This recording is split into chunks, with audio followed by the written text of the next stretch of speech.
미국의 티가 7A가 윙락 현상이라는 게 발생해서 개발이 1년 정도 지연이 불가피하다고 합니다. 미군의 기존의 훈련기는 노후화될 대로 노후화돼서 최근 또 2대 정도가 사고를 냈다고 합니다. 그리고 T-7A 도 윙락 현상 발생으로 개발이 1년이나 지연되게 돼서 남의 불행은 나의 행복이라 했던가요? T-7A 위 이 문제 발생이 T-50에겐 미국 진출의 혹이라는 얘기가 나오고 있습니다. 여러분은 어떻게 생각하세요? 2. T7 레드호크 개발 일정 최소 1년 지연. 테스트 과정에서 기체 설계 문제 발생 외 사유. 미공군 참모총장 찰스 브라운 대장은 현재 개발이 마무리 단계인 T7 레드호크에 대해서 예기치 않은 문제가 발생해 최소 1년 이상 일정 연기가 불가피하다고 언급하고 레드호크에 대한 2022년도 예산 배정액의 대폭 삭감을 요청했다. 미공군이 레드호크 프로그램과 관련해 2021 회계연도 예산 요청서에 근미래 예산 편성 추정에서 2022년에 1억 8,890만 달러를 요청하게 될 것으로 명시했지만 2022 회계연도 예산 요청서에서는 단 1,040만 달러만을 요청했다. 이로 인해 전률 생산 결정 시점이 최소 1년 이상 미뤄지게 됐다. 공군 측의 설명에 의하면 레드호크 획득 프로젝트의 양산 과정에서의 공급망에서 핵심 부품 부족 사태 우려 및 T7 레드호크의 비행 테스트 과정에서 윙락 현상이 발생한 것이 원인이라고 언급했다. 이것은 비행 시 기체 날개를 지나가는 공기 흐름이 불안정해서 떨리는 현상으로 받음각이 커지면 날개가 한쪽으로 쏠리기까지 하는 비행 시 불안정성 발생을 의미한다. 이게 심해지면 기체가 빙글빙글 돌다가 추락하게 된다. 스핀에 빠져 조종 불능 상태로 추락하기 전 단계에서 나타나는 위험 전조 증상이다. 닿는 소괄호. 이 문제를 해결하기 위한 설계 수정과 테스트가 추가로 필요하다는 의미다. 결국 전률 생산이 2022년에서 2023년 이후로 미뤄지게 된 것이다. 찰스 브라운 대장은 6월 16일 하원 군사위 출석에서 2022 회계연도 레드호크 예산 대폭 삭감에도 불구하고 진행에 큰 차질은 없다고 확언했다. T7은 개발 과정에서 상당수의 작업이 3D 컴퓨터 디지털 엔지니어링을 통해 기존의 모크업 제작 등 오프라인 작업이 대체되었다. 그 덕분에 신속하게 진행될 수 있었고 진행 스케줄 역시 진행 과정의 데이터의 분석을 통해 판단되어 왔기에 다소간 유동적일 수밖에 없었다. 당초에는 첫 양산기가 2022년 초에 완성될 것이고 2023년에는 공군에 인도될 것이며 첫 비행대가 임무 수행 가능 시점은 2024년, 완편 운영 시점은 2034년으로 봤다. 개발과 제작을 맡은 보잉사는 한 달에 5기 인도를 목표로 하고 있으며 공군의 구매 예상 수치는 351기였다. T7 레드호크가 예기치 않은 문제로 1년 정도 지체 결정이 내려지기 전까지 205소티 이상의 테스트 비행이 이뤄졌고 2021년 내로 개발 테스트 과정의 제2단계 진입이 기대되고 있었다. 항공기를 만드는 과정은 이렇게 많은 테스트가 필요하고 과정에서 예기치 않은 문제가 발생한다. 오랜 개발 경험이 있는 미국 유수의 항공기 제작사도 이런 문제가 한번 터지면 1년 수년은 감수해야 하는 것이다. 3. T-50 고등훈련기. 세계 최고의 성능으로 고등훈련기 경공격기 시장을 넓혀가고 있습니다. T-50 고등훈련기는 대한민국에서 개발한 최초의 국산 초음속 항공기입니다. T-50 고등훈련기와 T-50 기반의 FA-50 경전투기, TA-50 전술입문기, T-50B 공중공예기는 대한민국 공군에서 운용되고 있습니다.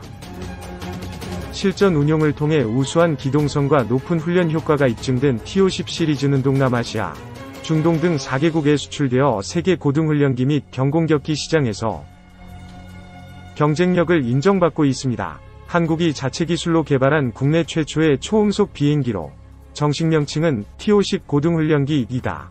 골든이글, 검독수리, 은 별칭이다. 길이 13.4m, 너비 9.45m, 높이 4.91m, 최대 속도 마하 1.5, 이륙 중량 13,454kg, 실용 상승고도는 14,783m이다. 한국항공우주산업 주식회사 이 개발한 비행기로 1990년부터 사업을 시작해 1997년부터 미국 로키드 마틴사와 본격적으로 개발에 착수하였다. 2001년 10월 기체를 완성하고 이듬해 8월 첫 공개 비행에 성공하고 2003년 2월 19일 초음속 돌파 비행에 성공하였다. 이후 내구 연한 25년을 검증하기 위하여 내구성 시험을 완료하고 2005년 대량 생산을 시작하였다. 이로써 한국은 자체 기술로 초음속 비행기를 개발한 12번째 국가가 되었다. 이 훈련기는 F-15A, F-16, F-22 등 전투기의 조종훈련을 목적으로 설계되었고 고도의 기동성을 자랑하는 디지털 비행 제어 시스템과 디지털 제어 방식의 엔진, 견고한 기체 및 착륙장치 등을 장착하고 있어 같은 급의 훈련기 가운데서는 최고의 성능을 지닌 것으로 평가받는다. 2003년 말 성능평가를 거쳐 국방부의 최종 승인을 얻었으며 2005년 12월 1호기가 생산되었다. 2007년부터 정예 전투조종사 교육에 활용하였고 이후 2010년 50호기가 공군에 인도되었다. 2011년 5월 인도네시아와 총 16대의 수출 계약을 체결하여 미국, 러시아, 영국, 프랑스, 스웨덴에 이어 세계 6번째 초음속 항공기 수출국에 진입하였다. 개발의 역사. 미국의 군수 원조 장비에 크게 의존하던 대한민국 국군은 눈부신 산업경제 발전 시기를 거치며 1960년대부터 주요 장비의 국산화를 달성하기 위한 노력을 기울이기 시작했다. 이는 북한과의 첨예한 대립 상황이 계속되는 가운데 안정적인 군수 지원 방안을 마련하고 핵심 국방 기술을 축적하기 위한 목적이었다. 이에 따라 장갑차 국산화 사업을 시작으로 한국형 전차 사업 KX, 한국형 구축함 사업 KDX, 한국형 잠수함 사업 KSX 등이 순차적으로 추진되었다.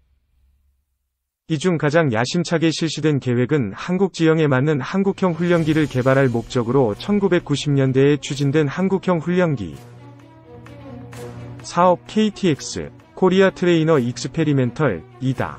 이미 KTX-1 사업으로 KT-1 웅비를 개발하면서 훈련기 국산화에 자신감을 얻은 한국은 1992년 KTX-2 사업을 통해 기존에 사용 중이던 T-38 테일론, 대체용 고등훈련기 개발을 계획하게 되었으나 1995년 피스 브릿지 사업이 병행 중이던 상황이었기 때문에 예산 문제를 들어 재정경제부에서 사업을 일시 중단시켰다. 하지만 사업을 맡은 삼성항공은 1997년 7월부터 계속 체계 개발을 진행하다가 1999년 삼성항공, 대우중공업 항공부문, 현대우주항공 3사 통합으로 출범한 한국항공우주산업, KAI, 코리아 에어로스페이스 인더스트리즈의 사업을 승계했다.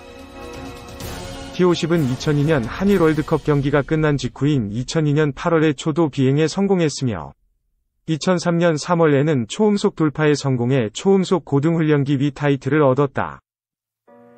이듬해에는 TA-50 초도 비행을 실시했고 곧이어 4대의 T-50 시제기가 총 1411소티를 무사히 소화하자 대한민국 공군은 초도 물량으로 T-50 50대와 TA-50 22대를 주문했다. T-50을 개발하면서 대한민국은 12번째로 초음속 항공기를 제작한 국가가 되었으며 T-52 개발 경험은 현재 진행 중인 한국형 차세대 전투기 사업, 통칭 KFX, 코리아 파이터 익스페리멘털 사업의 토대가 되었다. 특히 A-50과 A-50은 노후화가 심한 대한민국 공군의 F-4 팬텀과 F-5를 대체함으로써 군 현대화에 크게 기여하고 있다.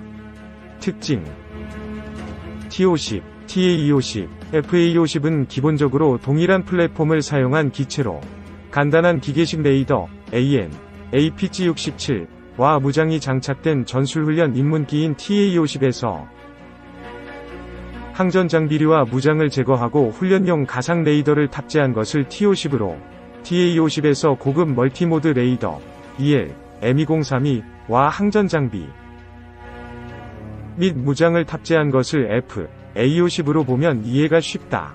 T-50은 앞서 말했듯이 F-16을 베이스로 삼아 설계한 항공기로 탑재 시스템과 항전 장비, 무장에 따라 동일 플랫폼으로 훈련기부터 경공격기 용도까지 모두 커버가 가능한 것이 최대 장점이다. 조종간으로 사이드 스틱이 채택되어 조종석 중앙 공간이 넓고 HOTAS, 핸즈온 스로틀 앤드 스틱의 15개 스위치와 버튼으로 기체 컨트롤 외에 레이더나 무장 조작이 가능하도록 설계되어 있다.